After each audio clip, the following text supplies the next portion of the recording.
Chers toutes et toutes de la communauté chrétienne, bonsoir et bienvenue sur Agapo Presse, le média de l'épouse. Vous êtes dans Une histoire, un témoignage. Je suis votre humble serviteur, le frère Serge Huga. C'est le Seigneur Jésus-Christ qui déclarait concernant la mort de Lazare: ne t'ai-je pas dit que si tu crois, tu verras la gloire de Dieu? Eh bien, l'on pourrait croire que c'est le fait de l'histoire, pourtant non. Cette portion d'écriture demeure d'actualité aujourd'hui et est même devenue lumière pour beaucoup d'entre nous et nous amène à prendre position pour la parole. Mais bien aimé, mourir relève du naturel, mais revenir à la vie bien après la mort relève du surnaturel. Et c'est l'un des faits marquants de l'année 2018, l'histoire de notre sœur qui a fait une très bonne expérience de l'au-delà. Elle se prénomme la sœur Sarah. Son histoire, écoutez-la.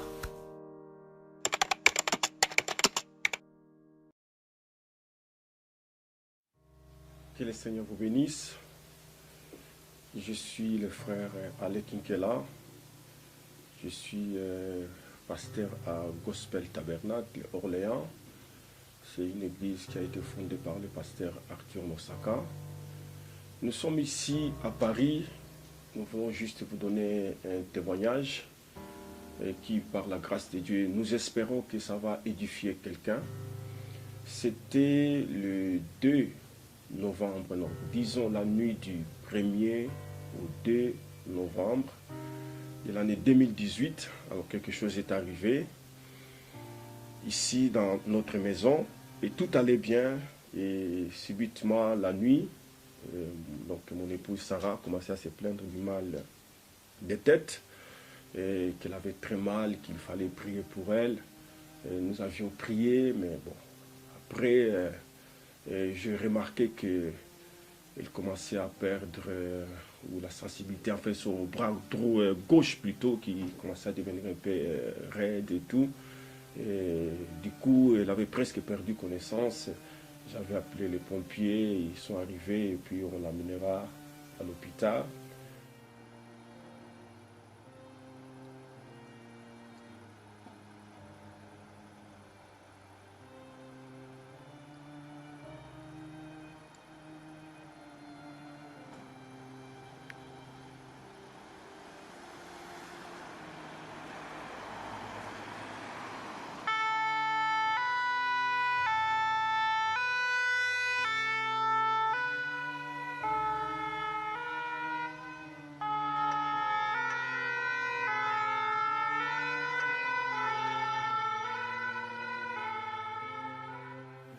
Et arrivé à l'hôpital, c'est là que les choses se sont précipitées, sont allées très vite.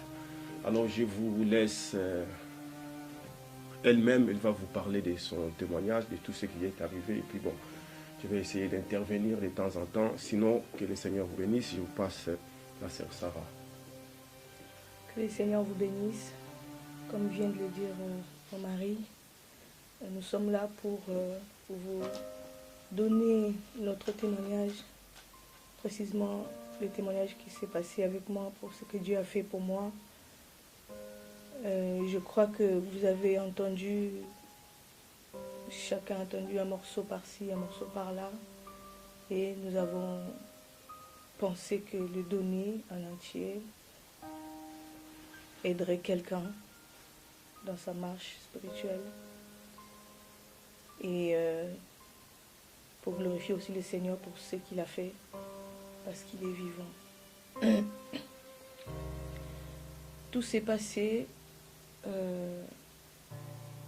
ça a commencé le 1er, comme l'a dit mon mari, la nuit du 1er au 2 novembre. Je me sentais un peu fatiguée, mais pas grand-chose, hein. Enfin, fatiguée peut-être parce que j'avais beaucoup bougé, je bouge beaucoup, je travaille beaucoup, mais je n'étais pas malade, je ne souffrais pas vraiment. J'étais bien parce que toute la journée j'ai eu à aller à gauche, à droite. Mais c'est la nuit que tout s'est passé, c'est quelque chose, j'ai commencé à sentir des douleurs dans la tête et une douleur qui ne s'arrêtait plus, qui continuait, qui continuait en croissant.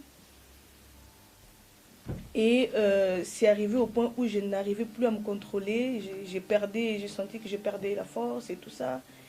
Et c'est allé très très vite au point que mon mari a appelé des ambulances qui sont arrivées. Donc, tout ça, les pompiers, tout ça, je ne sais pas vraiment. Donc, je raconte maintenant ce qu'il m'a raconté, tout ce qui s'est passé après, parce que j'avais perdu connaissance.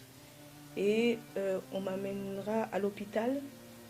Arrivé là-bas, avant d'aller à l'hôpital, déjà, comme j'avais des flashs, j'ai entendu le pompier dire, appeler leur centrale pour donner des rapports en disant que madame est en train de faire une crise d'AVC et il n'y a pas que ça. Elle a une rupture d'artère. Mais il fallait faire des examens à fond. Mais ce qui était sûr, c'est que j'étais en train de faire une crise d'AVC. C'est là qui a provoqué la coupure d'artère de la tête. Ça reste à chercher parce que même les médecins n'ont pas compris.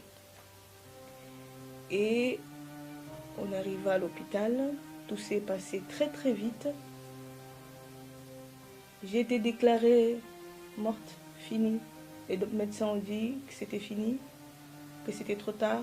Ma tête était pleine de sang, qu'il n'y avait plus moyen de faire autrement, que c'était fini. Ils ont remis mes affaires à mon mari et on m'amena encore dans un autre hôpital pour voir encore ce qu'ils pouvaient faire. Une fois là-bas, les médecins ont dit la même chose. Ils ont essayé de faire ce qu'ils pouvaient, mais c'était trop tard. Ils ont dit que c'était trop tard, c'était trop grave, ce n'était plus possible de faire quoi que ce soit. J'avais un hématome dans la tête, j'avais ma tête pleine de sang dans le cerveau. Tout le monde sait, les médecins savent. Juste un peu de sang dans le cerveau, les dégâts que ça peut causer. Mais ma tête était pleine de sang. Le cerveau baigné dans le sang, selon les termes des médecins. Et tout ça, moi, j'étais plus là. Je ne savais rien. J'étais dans les comas, j'étais partie. Je ne savais plus rien. C'était mon mari et tous les restes qui géraient. Et moi, derrière, ils sont rentrés dans la prière. Il a appelé le pasteur Arthur pour qu'il puisse se mettre dans la prière. Ils ont continué dans la prière. C'est là que va commencer la deuxième partie. Ça m'est un peu difficile de raconter parce que c'est une expérience qui me coûte beaucoup. Mais je vais faire un effort pour le raconter.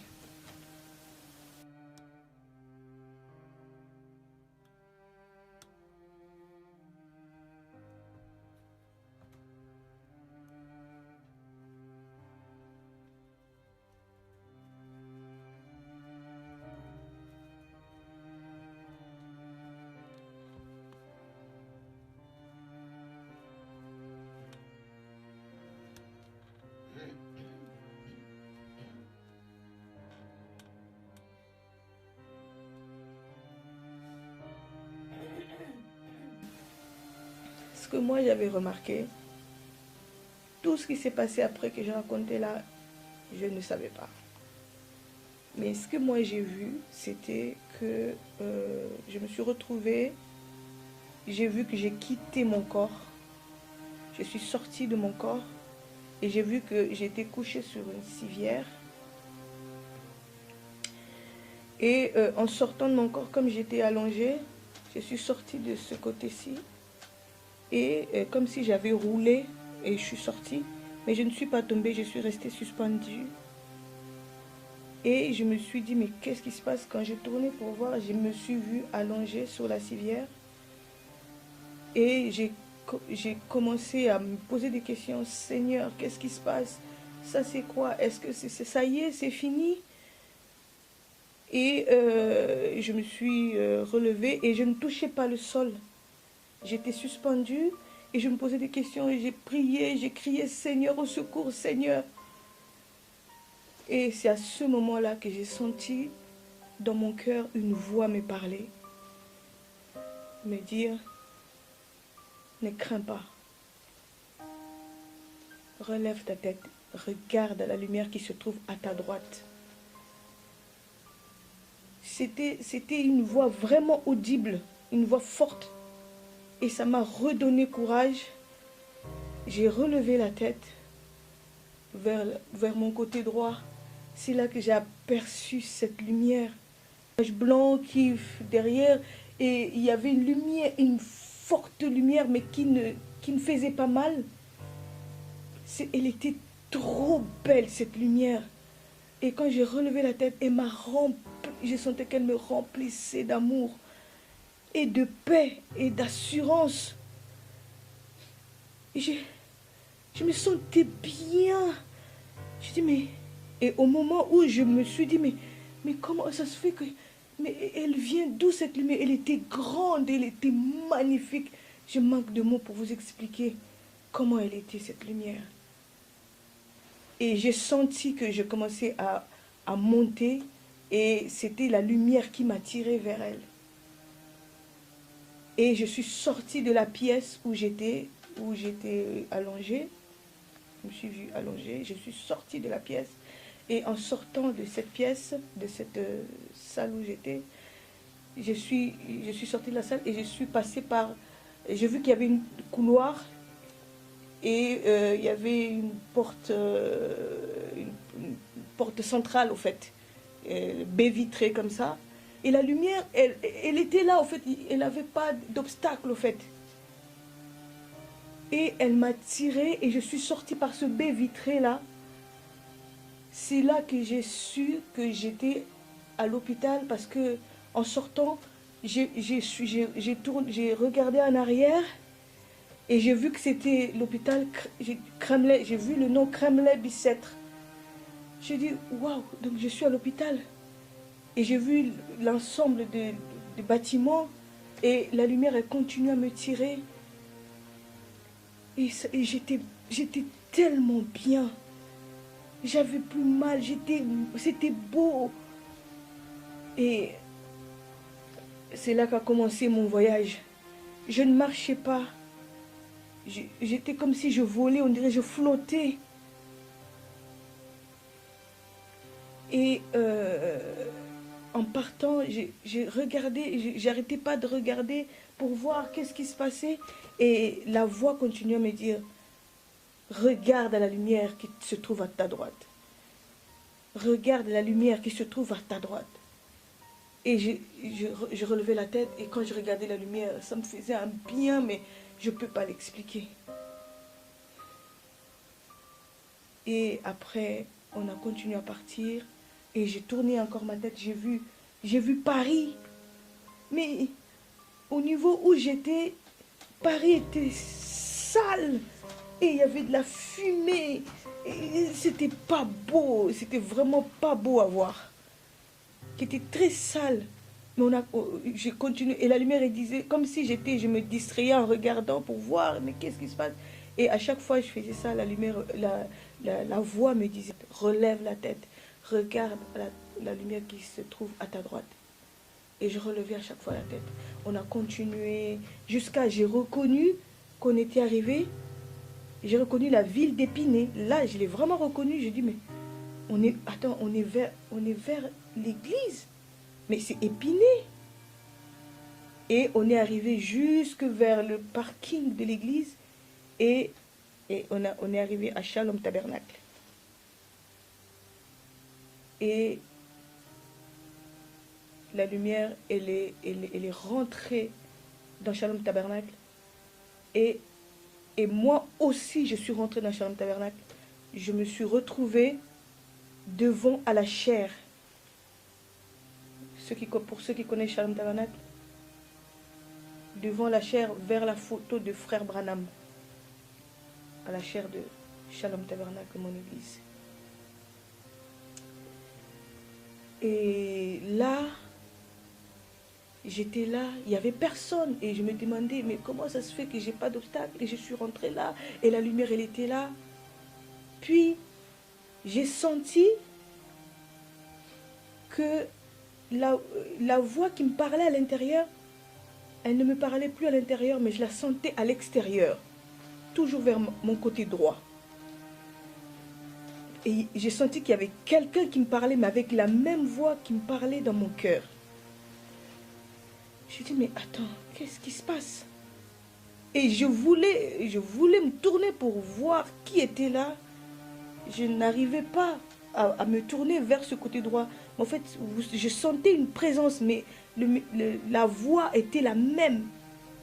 Après ça, la voix, elle m'a parlé, donc je vais vous parler de certains détails.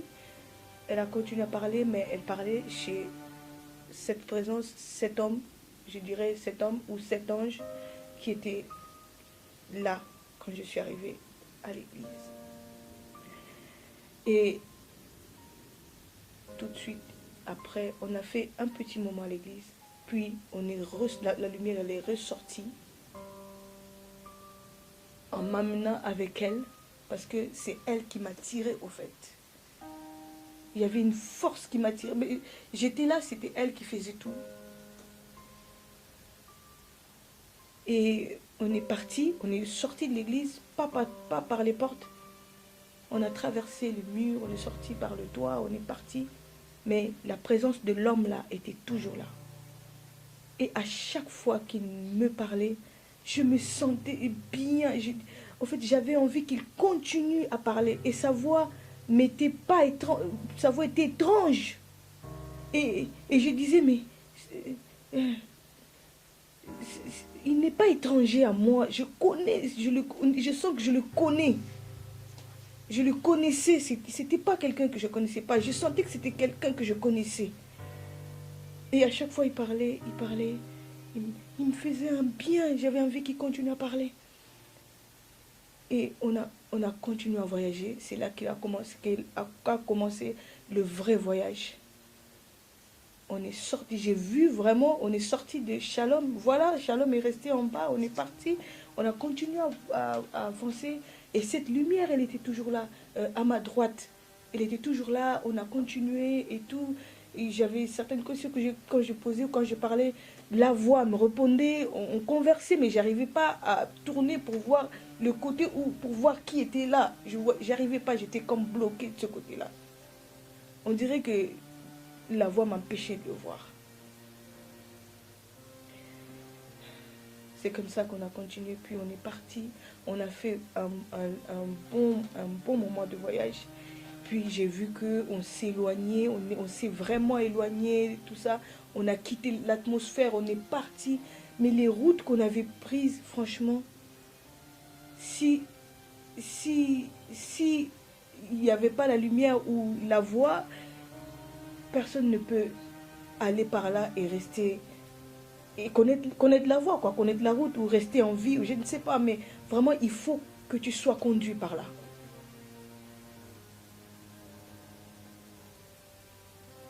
Et j'ai vu qu'on commençait à perdre un peu d'altitude. Et j'ai remarqué qu'il y avait comme un champ. Puis on est passé, on était toujours en train de voler au-dessus. On était très haut, mais on volait au-dessus. Et c'est comme ça qu'on a dépassé le champ que je voyais. Puis j'ai vu qu'on perdait de plus en plus d'altitude. Puis on a atterri. J'ai vu la rivière. On a atterri sur un rivage. Et la voix, le monsieur, enfin je peux l'appeler monsieur ou voix ou ange, je ne sais pas. Mais était toujours là avec moi. Et il me rassurait tant qu'il me parlait. J'avais pas envie qu'il arrête de parler. J'avais toujours envie qu'il continue à me parler. Ça me faisait un bien, je ne peux pas expliquer. Et quand on est arrivé à cet endroit-là, c'était étrange. Je dis, mais je pouvais voir de l'autre côté de la rivière. Je voyais un groupe de gens. Il y avait des groupes de gens. Ils avaient des très beaux corps et des robes blanches. Mais cette blancheur-là, non. Mon vocabulaire est vraiment pauvre pour expliquer tout ça. Ils étaient beaux, mais ils n'avaient pas le même corps que moi. je me souviens avoir regardé mon bras et refixé les yeux de l'autre côté. Et à ce moment-là, j'ai cru voir, je dis, mais c'est ma mère. J'ai vu ma mère. Ma mère est morte depuis 2007. Et là, je la voyais de l'autre côté. Et elle a levé la main, comme on dit, Sarah. Et j'ai vu qu'elle a tourné son regard. Comme pour vous regarder, il y avait un autre groupe des gens aussi ils étaient beaux. Ils étaient tous en robe blanche. Et j'ai vu que le côté où ils regardaient, j'ai suivi de regard et j'ai vu que elle voulait signaler quelqu'un, mais en fait, la personne quand elle s'est réveillée, c'était mon père. J'ai dit, c'est pas... J'ai hurlé, papa! Il y a quelques personnes qui connaissent mes parents. Mon père est mort en 2013, ma mère est morte en 2007. Mais ils étaient là-bas, ils étaient là, je les ai vus ensemble, de l'autre côté de cette rivière-là.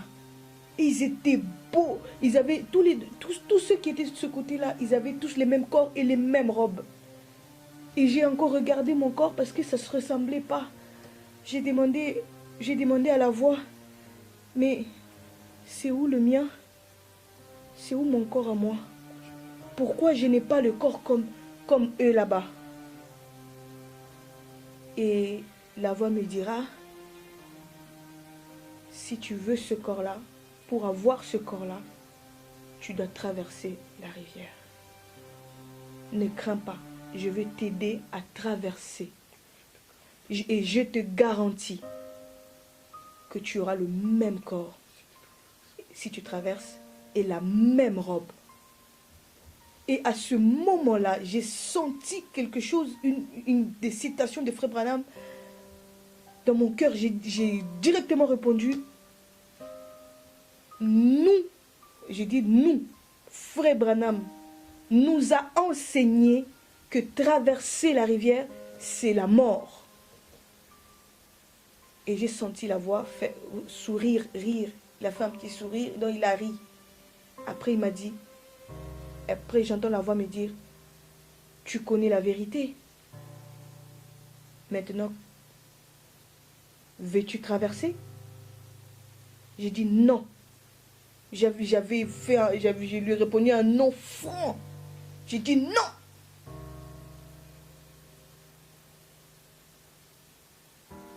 Et il m'a dit, ok, alors retourne d'où tu viens. Et pendant ce temps, on était là sur le rivage, je voyais des gens qui traversaient. Les gens nous passaient là, passaient devant, rentraient sur la rivière, passaient sur la rivière, arrivaient au milieu, leur corps changeait.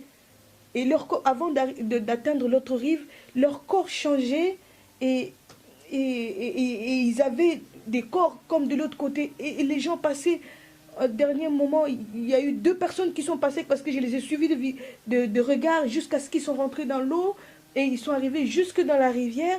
Et j'ai vu que leur corps s'est transformé et je voulais tellement voir la même chose qu'eux. Mais la condition, c'était qu'il fallait que je traverse. Et moi, j'ai dit non. Et quand la voix m'a dit de retourner d'où je venais, je vous épargne certains détails, comme je l'ai dit tout à l'heure. J'ai senti une force me tirer vers l'arrière, comme pour me ramener. Mais pendant ce temps-là, juste le temps, pour revenir encore un petit peu, avant qu'il me dise, que je lui dise non, je lui ai dit non, et il m'a dit, il faut que alors dans ce cas, il faut que tu rentres d'où tu viens. J'ai entendu la voix de mon mari m'appeler et hurler, Sarah, reviens dans ce corps, au nom de Jésus, reviens dans ce corps. Sarah, reviens, je suis là, tu dois revenir, reviens. Et du coup, avec le non que j'avais dit et tout, et lui m'a dit, retourne d'où tu viens. Et la force s'est mise à me tiré. Mais parce que moi, je ne voulais pas partir tout de suite.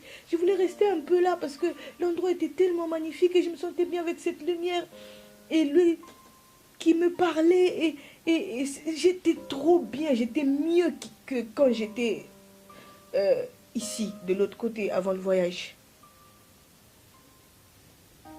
Mais je ne sais pas comment j'ai senti qu'on m'a tiré, la force elle m'a tiré, je suis revenue, mais très très vite. Quand je suis partie, c'était pas aussi vite que ça. Mais c'était très rapide que j'ai fait le retour. Je suis retournée. Et jusqu'à ce que j'ai revu Paris, j'ai revu l'hôpital. J'ai dit, je suis arrivée, j'ai vu Kremlin-Bicêtre. Et je suis rentrée dans la partie principale. Et je suis rentrée dans la pièce où se trouvait mon corps. Et je suis revenue tellement avec... C'était énergique, c'était vraiment très fort. Que à l'arrivée, j'ai trouvé que je suis revenue dans mon corps avec... Mais parce que j'ai trouvé que, à ce moment-là, quand je suis revenue, j'ai trouvé Frère Alain penché sur moi, en train de prier très fort. Et moi, j'ai cru que j'allais me taper contre lui, parce que je suis arrivée comme ça, et lui, il était penché sur moi. J'allais me taper. Mais non, mais je suis revenue dans mon corps. Donc, je suis passée à travers, et je suis rentrée directement dans mon corps, et je voulais l'attraper. Je croyais qu'il me voyait, qu'il m'a vu revenir. Et c'est après que je lui ai posé la question, mais qu'est-ce que tu as remarqué et tout ça, que au retour, toi, tu m'as dit que... Ok, donc voilà un peu son expérience. Que le Seigneur vous bénisse. En fait, c'était le soir de ce jour-là, le vendredi 2 novembre. C'était entre 19h ou je ne me rappelle plus, mais c'était le soir en fait. Et nous l'avons trouvé parce qu'il était branché de partout, beaucoup d'appareils. Il était dans la salle de réveil. Et nous sommes entrés parce que j'étais accompagné de son oncle qui est aux États-Unis, qui s'appelle Thierry Mutombo. On est arrivé, bon, nous avions posé la question au médecin. Et le médecin nous a dit que, bon, il est là, ils ont fait tout ce qu'ils pouvaient faire, mais c'est à elle de réagir. Bon, je l'ai appelée Sarah. Elle ne réagissait pas. Sarah ne réagissait pas. Alors j'ai dit à son frère, à son oncle, nous allons prier. On a commencé à prier, à chanter, on a chanté.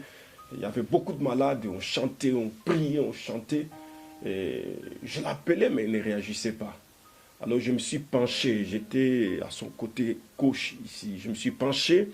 Alors je disais, Sarah, au nom de Jésus-Christ, relève-toi. Au nom de Jésus-Christ, c'est comme si je lui parlais à l'oreille. Au nom de Jésus-Christ, relève-toi. Au nom de Jésus-Christ, relève-toi. Je suis là. Mais elle ne bougeait pas. À peine qu'elle avait bougé, comme elle était étendue, elle avait bougé les deux doigts comme ça. Et c'était tout. Quand je l'appelais, elle avait tendance à regarder du côté droit. Mais moi, j'étais de ce côté ici, à son côté gauche. Je l'appelle.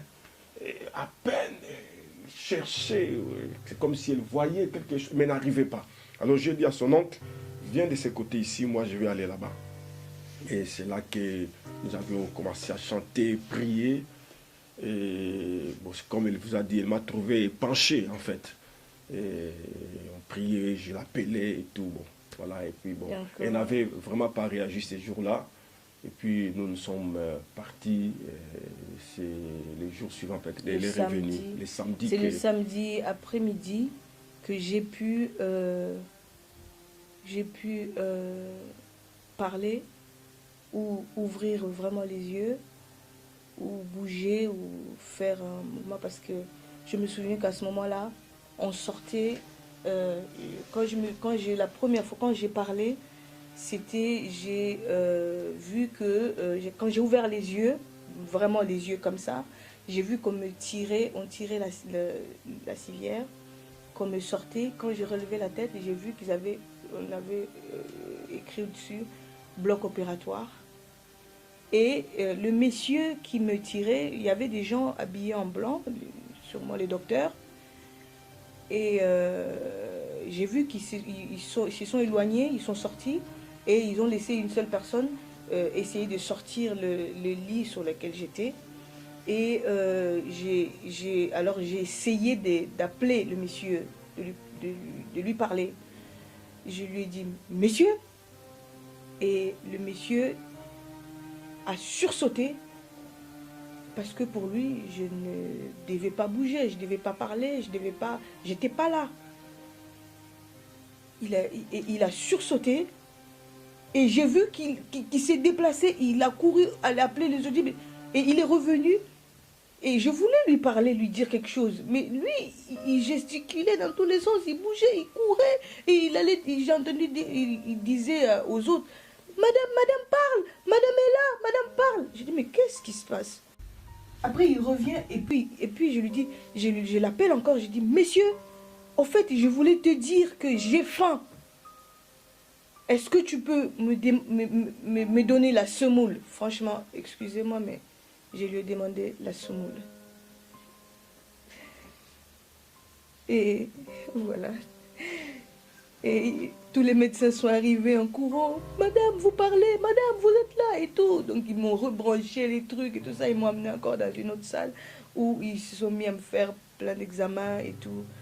Et comme j'étais entre deux, donc mais en tout cas parler, revenir, vrai, depuis jeudi que je crois que j'ai fait mon voyage le jeudi, quand j'ai fait la crise et tout le reste. C'est le samedi que j'ai pu parler et le samedi, quand on a permis à mon mari, parce qu'on avait interdit aux gens finalement de rentrer dans la pièce où j'étais, quand on a permis à mon mari de rentrer finalement dans cette salle-là, je lui ai posé la question parce que je voulais voir le pasteur Arthur, je lui ai posé la question, le pasteur est déjà parti. Il m'a dit que le pasteur n'est pas entré, n'est pas venu. Le pasteur n'était pas ici, enfin le pasteur était venu je crois le matin ou le lendemain, mais on n'a pas pu le faire entrer. J'ai dit mais non, parce que moi j'avais vu le pasteur dans la pièce où j'étais, il était là et il faisait les 100 pas, puisque dans cette salle-là j'étais seule, j'étais toute seule, il n'y avait que plein d'appareils, comme vous savez, dans une salle de réanimation, qu'est-ce qu'on peut faire? Et je voyais le pasteur faire les 100 pas et il priait, il disait, pas la sœur Sarah Seigneur, pas la sœur Sarah Seigneur, pas la sœur Sarah Seigneur, pas la sœur Sarah. Et mon mari qui me dit que le pasteur n'était pas là. J'ai dit non, il était là et j'étais avec lui, il était ici, dans cette salle. J'ai dit mais je suis la première personne à rentrer dans cette pièce et on ne permet pas à quelqu'un d'autre de rentrer. Donc en fait c'est ça, c'était le 3, le samedi. Donc je suis arrivé, bon, il commençait à peine à parler. Bon, il me posera la question, est-ce que le pasteur était venu ici? J'ai dit oui, il était venu, mais nous étions à l'extérieur, donc on était Moses, donc le mari de Divine, et son oncle Thierry Mutombo, le pasteur et moi, on était à 4. En fait, on ne nous a pas permis d'entrer parce que ça, c'était le vendredi. On était là le vendredi vers 13h ou quelque chose comme ça, si je ne me trompe pas. Mais on ne nous a pas permis d'entrer parce qu'elle était au scanner ou quelque chose comme ça. Julius m'a dit non, le pasteur était arrivé, mais il n'était pas entré. Alors il me dira non, il était ici. Parce que moi, je l'ai vu ici. Il faisait des tours, des 100 pas pour dire que non, pas la sœur Sarah, pas la sœur Sarah, pas la sœur Sarah. Donc, je me rappelle ce jour-là, j'avais reçu un texto de frère Alain Kinkela, le mari de la sœur Sarah. Et quand je me suis réveillé, j'ai trouvé les textos. Et la sœur Sarah avait déjà fait sa crise et je suis allé pour prier, mais je me sentais pas conduit à prier comme d'habitude. Je commençais seulement à faire des 100 pas et à crier au Seigneur, pas la sœur Sarah, pas la sœur Sarah, pas la sœur Sarah. Et puis finalement, je suis allé à l'hôpital. Et quand je suis arrivé à l'hôpital, on n'a pas voulu me faire rentrer parce qu'elle était dans un état... on m'a dit qu'on ne peut pas me faire rentrer. Donc je ne suis pas rentré. Et je suis seulement parti. Et pendant tout ce week-end-là, je disais seulement au Seigneur, pas la sœur Sarah, pas la sœur Sarah. C'est tout ce que j'ai dit. Voilà un peu ce qui s'est passé. Donc nous remercions le Seigneur et de ces miracles que Dieu a fait. Ce que je vais seulement dire aux enfants de Dieu est que la mort ne change pas votre nature. Frère Branham dit, lorsque nous mourrons, nous nous dirigeons vers la lumière. Là, je suis dans la prédication prisonnier de 1963 au mois de juillet. Nous nous dirigeons vers la lumière parce que c'est elle qui nous a conduits quand nous étions ici sur la terre. Nous étions influencés par cette lumière. Il dit, si vous êtes influencé par les ténèbres, lorsque vous mourrez, alors vous vous dirigerez vers les ténèbres. Donc voilà un peu ce que je voulais dire, que notre Dieu est réel, il guérit, il restaure. Et voici un témoignage vivant. Dieu a restauré la sœur, il peut parler, il peut bouger, il peut marcher avec du sang plein dans le cerveau. Il y a un monsieur qui avait juste une tache ici du sang dans son cerveau. Aujourd'hui, le monsieur ne parlait pas, le monsieur ne marchait pas, il ne fait rien du tout. Donc, un légume. Donc, nous bénissons le Seigneur pour ça, que Dieu vous bénisse très richement. Nous croyons que par ces témoignages, cela va fortifier quelqu'un. Que le Seigneur vous bénisse et nous disons Shalom. Shalom, shalom, peuple de Dieu. Le Dieu là qui a fait avec moi, parce que ce qui était arrivé, les médecins ne pouvaient plus rien faire, ils m'avaient abandonné, ils m'avaient déclaré morte, c'était fini. Ce qui explique aussi mon départ de l'autre côté. Mais Dieu m'a ramené encore sur terre. Dieu peut le faire encore. Et il l'a fait. Jusqu'aujourd'hui, ils ne retrouvent rien, ils ne comprennent rien. Ils disent, on n'a pas fait grand-chose, mais on ne comprend pas, ça s'est passé, et comment c'est arrivé, on ne sait pas, et comment c'est parti, on ne sait pas, on ne comprend rien. Madame, on ne comprend rien à votre situation. Et je suis revenue comme je suis. C'est Dieu. Et je voulais aussi, par la même occasion, remercier les enfants de Dieu qui ont prié pour moi. Quand ils ont appris, peut-être plus tard, parce que sur le coup, quand ça s'est passé, c'était très grave à ce moment-là. Les gens, beaucoup de personnes n'étaient pas vraiment au courant. Mais les gens ont continué à prier même après. Les frères, les sœurs, que le Seigneur vous bénisse. Je vous remercie de tout cœur. Moi, votre sœur Sarah, je suis là. Et je loue Dieu pour ce qu'il a permis que je puisse faire cette expérience. Et je suis sûre que c'est pour édifier quelqu'un. C'est pour édifier un enfant de Dieu quelque part. Il y a un détail que j'aimerais vous dire. C'est quand je suis arrivée à la rivière que je me suis mise à me poser des questions. Si j'avais vraiment vécu la vie de Christ, est-ce que je l'avais vraiment vécu comme il fallait? Et ma vie s'est mise à défiler comme ça. Je voyais tout ce que je voyais là-bas, ici, t'as pas fait et tout ça. Et j'ai senti, j'ai dit, Seigneur, s'il te plaît, ai-je vécu ta vie comme il fallait? Je te prie, Seigneur, rentre-moi là-bas. Si tu me retournes, je vivrai mieux qu'avant. Je te promets, j'ai promis au Seigneur. J'ai dit, Seigneur, si tu me retournes là-bas, je vivrai mieux qu'avant. J'aimerai mes ennemis. Je suivrai ta parole, je ferai un effort, Seigneur. Et j'avais mon cœur qui me faisait mal parce que je voyais que j'étais pas digne et que j'avais des choses que j'étais pas à la hauteur. J'ai dit, Seigneur, je crois que je ne suis pas digne, je ne suis pas arrivée. S'il te plaît, retourne-moi. Je te promets que je vivrai ta vie. Je te promets de te servir encore mieux qu'avant, s'il te plaît. Et aujourd'hui, avant d'en arriver beaucoup plus loin, pouvez-vous vous poser la question? Pouvez-vous vous poser la question, où en êtes-vous avec le Seigneur? Revoyez votre vie avec le Seigneur. Ce n'est pas de la blague. Ce n'est pas de la blague. Parce que moi, quand j'étais enfant, je me posais des questions. Je suis née dans une famille où mon père, ma mère étaient dans les services du Seigneur. Je n'ai pas connu une autre vie. Je n'ai pas connu une autre vie, sauf celle de servir le Seigneur. Je n'ai pas connu un autre message, sauf le message de Frère Branham. Et je me posais quand j'ai commencé à grandir un peu, j'avais 11, 12, 13, 14 ans, je me posais des questions. Je sais qu'un jour, je me suis arrêtée et je me suis posé une question.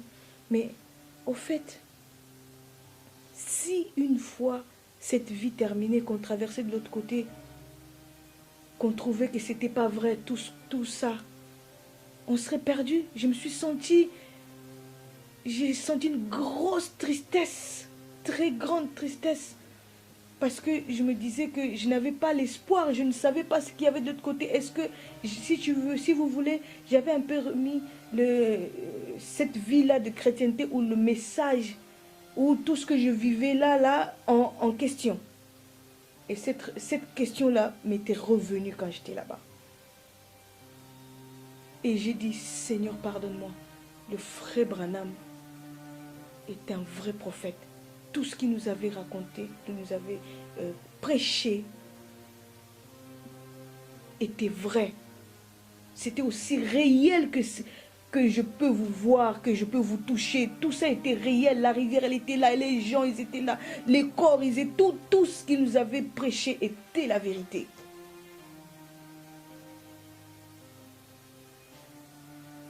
Il est plus tard que nous le pensions. Si aujourd'hui la mort ne vient pas, le Seigneur peut venir. Sommes-nous prêts? Sommes-nous prêts pour le rencontrer? Il m'a ramené ici. Sûrement, il n'a pas encore fini avec moi.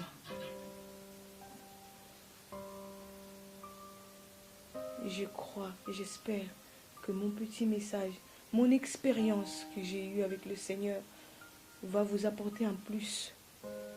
Frères, sœurs, grands comme petits, le message, ce n'est pas de la blague. Le frère Branham, ce n'est pas des discussions.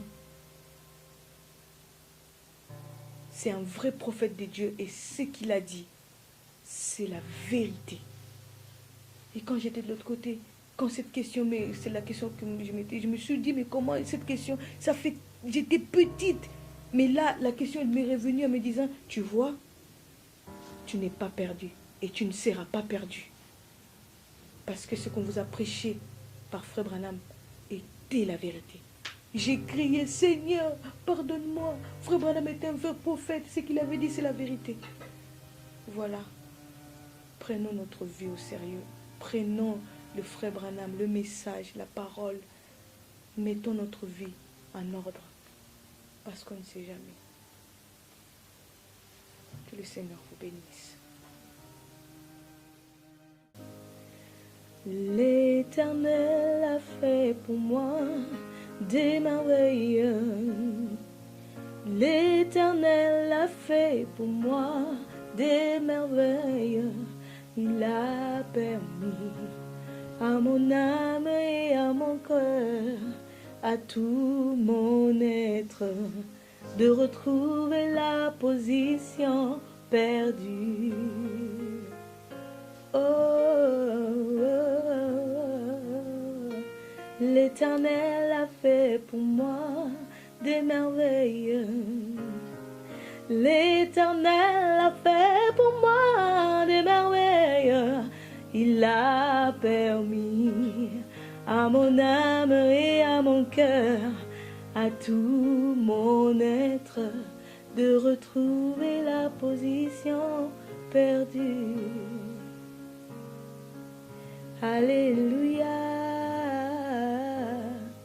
il est mon sauveur. Alléluia, il est mon guérisseur. Alléluia, il est mon protecteur. Alléluia, surtout il est mon Dieu. Alléluia, il est mon divin roi.